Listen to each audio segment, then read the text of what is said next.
Selamat bertemu para siswa SMA MA kelas 11 dan tentu saja kelas 12 yang mungkin akan mengikuti SIMA UI 2021.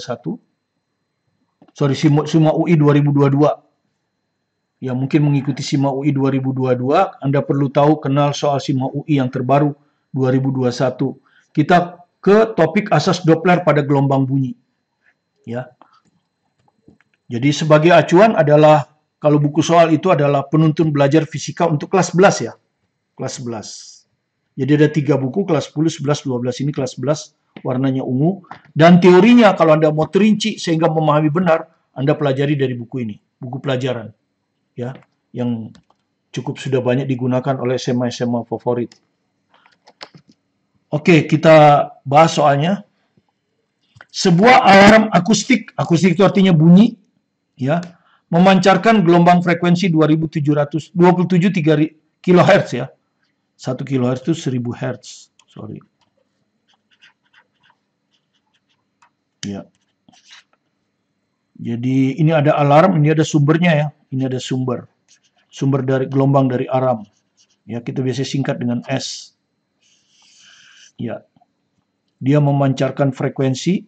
Ya, frekuensinya bisa kita sebut frekuensi sumber gelombang 27 kHz. Oke, kalau kita jadikan Hz itu 27.000 Hz. Karena jawaban di sini Hz kan. Frekuensi ketukan antara sumber gelombang, jadi sumber gelombang ini tak memancarkan gelombang kan, tak gitu ya. Akan diterima, yang nerimanya jarum ya. Di sini ada jarum berjalan. Ya, jarum ini dianggap aja berjalan mendekati sumber, ya toh. Ini ada jarum sebagai pendengar ya. Jarum sebagai pendengar. Ini tentu dianggap bergerak mendekati sumber. Jadi V pendengar ini. Ya.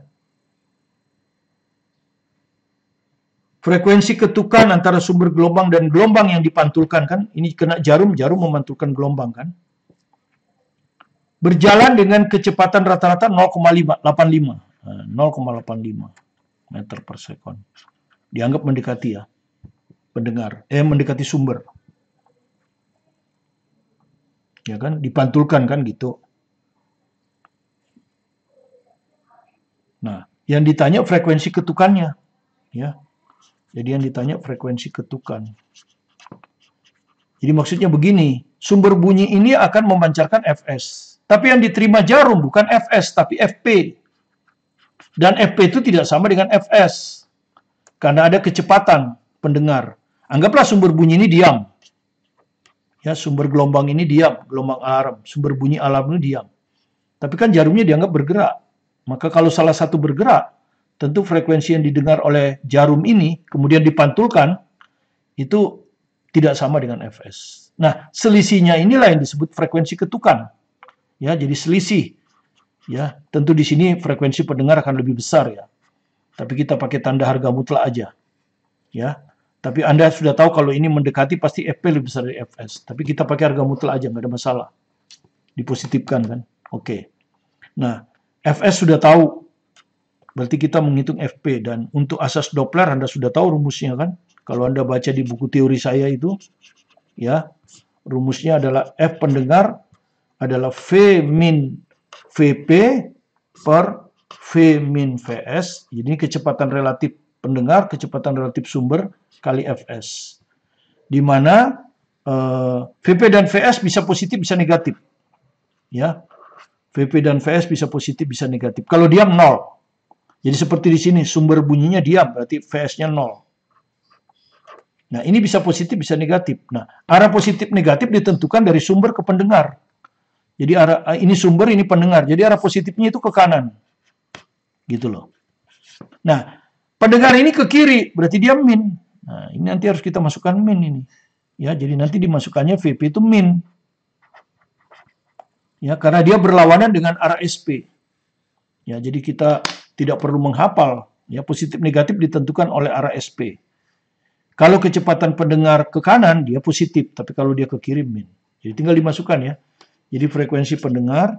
Nah, kecepatan sumber bunyi. V ini kecepatan sumber bunyi. Di sini kita ini. kecepatan bunyi 329. Ini adalah V. Jadi V-nya 329. Nah, kecepatan sumber bunyi ini. Jadi ini selalu positif kalau ini. Min. Nah, min ini rumus. VP-nya min lagi. Nah, ini dibagi 329. Kurang 0 ya, habis. Kali Fs. Fs-nya ini 27.000. Ya. Jadi kalau kita bagi ini 329,85 per 329 kali 27.000. Nah, seperti ini. Ya, ini frekuensi pendengar. Terlihat lebih besar ya. Jadi kalau lebih besar harga mutlak bisa dihilangkan. Jadi frekuensi ketukan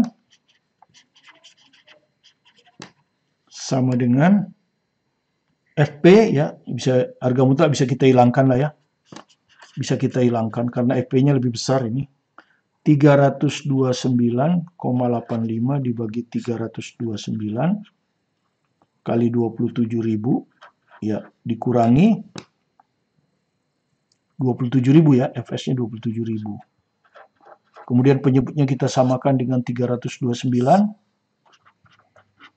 Maka ini kali ini 329,85 kali 27.000 dikurang ini kali ini 329 kali 27.000. Ya, gini kan.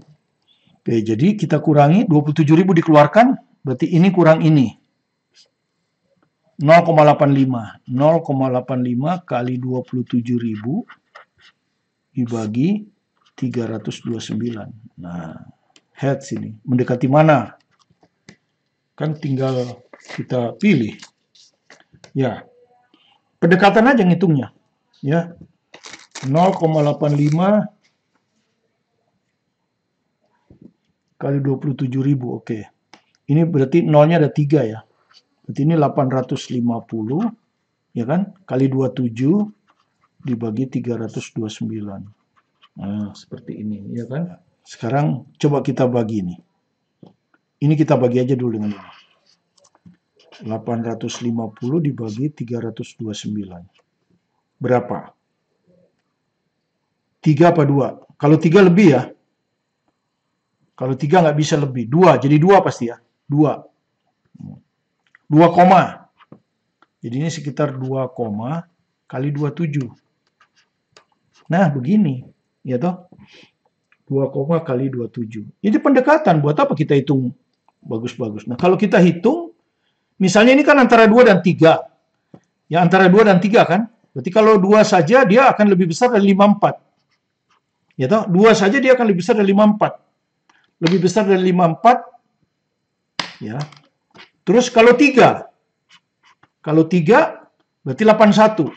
Jadi antara 54 sampai 81. Ya. Jadi di antara 54 dan 81. Kan begitu kalau pilihan ganda. Buat apa kita ngalik-ngalikan? Ya toh? Tinggal dihitung. 104 nggak mungkin. 139 nggak mungkin. 45 nggak mungkin. Karena harus lebih besar 54. 69,7. Nah, ini jawabannya. Ya. Jadi jawabannya yang D. Ya, yang ini. Ya, yang jawabannya yang D. Antara 54 dan 81. Kalau ini nggak mungkin lebih besar dari 81. Jadi ini tidak mungkin benar lebih besar dari 81, lebih besar dari 81, lebih besar dari 81, tinggal 2. Tapi ini lebih kecil dari 54, nggak mungkin betul. Jadi ini. Ya, jadi nggak perlu kita menghitung ini kalikan ini bagi ini. Ngabisin waktu. Ingat waktu Anda hanya 1 menit lebih dikit ya. Nggak nyampe 2 menit. Jadi menghitung juga harus pakai prediksi saja, kemudian pilih jawabannya. Ya, demikianlah yang bisa kita jelaskan pada Anda tentang asas Doppler ini. Silakan dipelajari. Dan sekali lagi, ini gelombang bunyi. Ya, di channel saya itu sudah ada tentang gelombang bunyi. Ya, jadi bisa Anda pelajari. Silakan Anda pelajari secara terinci.